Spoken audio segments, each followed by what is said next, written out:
আমাদের রাজ্যের বিভিন্ন মুসলিম সংগঠনের নেতৃত্ববৃন্দ তৎসহ পশ্চিমবাংলার বিভিন্ন দরবার কেন্দ্রে যাদের কথা বাংলার লক্ষ লক্ষ মানুষ তাদের নির্দেশনা পাওয়ার ক্ষেত্রে প্রাধান্য দেয়, সকলে একত্রিত হয়ে যে সিদ্ধান্ত পৌঁছানো যাচ্ছে যে এই ওয়াকফ বিলের যে সংশোধনী বিল যে আসর তার বাতিল করার ক্ষেত্রে যেহেতু আইনে পরিণত হয়ে গেছে, সেক্ষেত্রে তাকে একমাত্র উপায় বাতিল করা অথবা তার উপরেই আবার নতুন করে সংশোধনী আনা।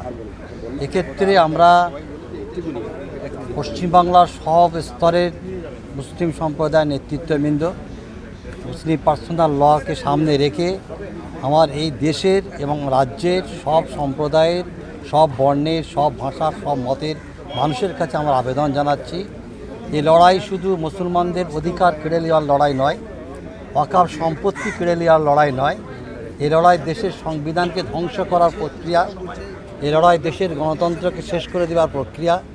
তাই ভারতবর্ষের যে মহান ঐতিহ্য, যে ঐতিহ্যে যেখানে ধর্ম, বর্ণ, মন্দির, মসজিদ, গির্জা যে যার সম্মান নিয়ে, যে যার অধিকার নিয়ে থাকছে, তাকে আগামী দিনে অটুট রাখতে গেলে এই ওয়াকফ বিলকে সামনে রেখে, আইনকে সামনে রেখে আমরা সকলে একত্রিতভাবে লড়াই করব। সেই বার্তা আজ এখান থেকে আমরা পশ্চিমবাংলার তথা ভারতবর্ষের সব ধর্মের মানুষের কাছে রাখছি। আসুন, আমাদের দেশের যে সার্বভৌমত্ব, বাবা সাহেবের তৈরি করা যে সংবিধান, যে সংবিধানে যে যার প্রত্যেকটা ভারতবর্ষের নাগরিকরা একদিকে যেমন তাদের যে যার নিজের ধর্মে তাদের রীতিনীতি অনুযায়ী পালন করবে, তেমন দেশের নাগরিক হিসাবে সকলে প্রত্যেকটা ক্ষেত্রে সমসমান অধিকার পাবে।